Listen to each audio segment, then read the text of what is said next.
सारे बच्चे आईएएस बनते हैं, जिनमें से बहुत अच्छा अनुपात उन बच्चों का है जो SC ST कैटेगरी से, OBC कैटेगरी से होते हैं। मैंने एक चीज देखी है, आपसे विशेष रूप से निवेदन कर रहा हूं।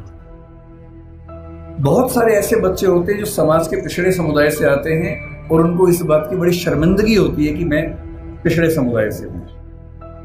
उनको आरक्षण मिलता है, वो आईएएस बनते हैं, आईपीएस बनते हैं, और आईएएस आईपीएस बनने के बाद कोशिश करते हैं कि उनकी वो पहचान खत्म हो जाए कि वो पिछड़े समुदाय से हैं, और वो किसी उच्च समुदाय के व्यक्ति से शादी ब्याह करके अपने आप को वहां एक्सेप्ट करवा ले किसी तरह से, ऐसी उधेड़-बुन में लग जाते हैं।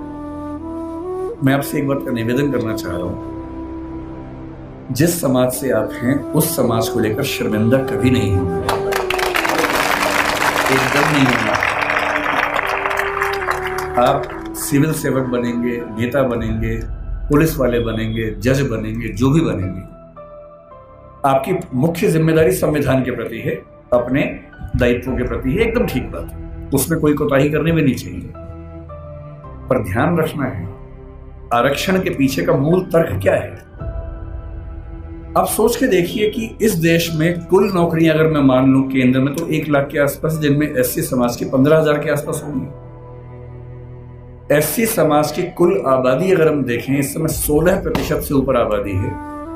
अगर 150 करोड़ दिमाग में रखने या 140 करोड़ रखें तो 23 करोड़ के आसपास आबादी दलित समाज की या SC समाज की भारत में। 23 करोड़ में से अगर 15,000 लोग नौकरी पा लेंगे, क्या इससे दलित समाज की आर्थिक स्थिति बेहतर हो जाएगी? नहीं होगी, वो तो 15,000 की होगी।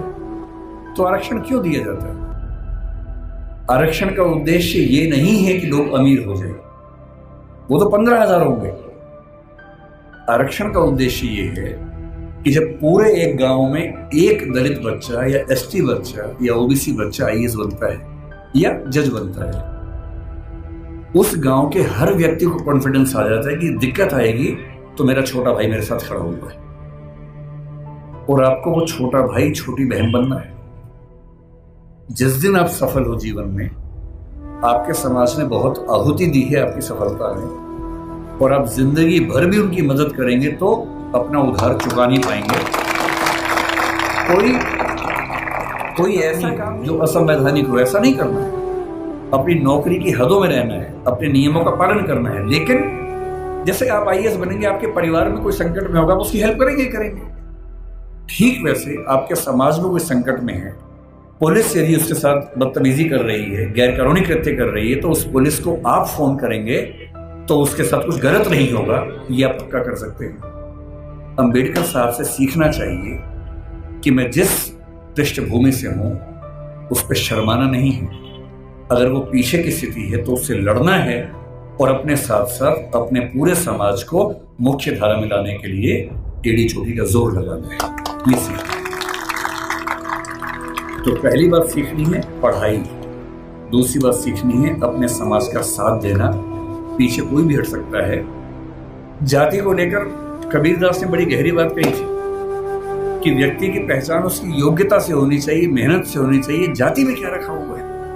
उन्होंने कहा, जाति ना पूछो साधु की, पूछ लीजिए ज्ञान। ज्ञान पूछो, मोल करो तलवार का, पड़ी रहन दो म्यान। म्यान में क्या रखा है? तलवार की कीमत है। और यदि हम कहते हैं कि पिछड़े समाज के लोग पढ़ने में पीछे हैं, तो ऐसा क्या था कि एक बच्चे को मौका मिला और वो पूरी संविधान सभा में सबसे ज्यादा पढ़ा लिखा व्यक्ति बन गया? इसका मतलब है कि अवसर मिले, जुनून हो तो व्यक्ति कुछ भी कर सकता है। भीम न्यूज़ इंडिया को यूट्यूब पर सब्सक्राइब कीजिए, लाइक कीजिए, शेयर कीजिए, कमेंट्स कीजिए। आप हमारे Facebook page Bhim news India को भी फॉलो कर सकते हैं। अपनी खबरें हमें 9414317167 पर भेजिए। हमारा प्रयास है, हम दिखाएंगे सरकार को, प्रशासन को, देश में, प्रदेश में, और आपके अपनों को। बने रहिए हमारे साथ, देखते रहिए भीम न्यूज़ इंडिया। आपका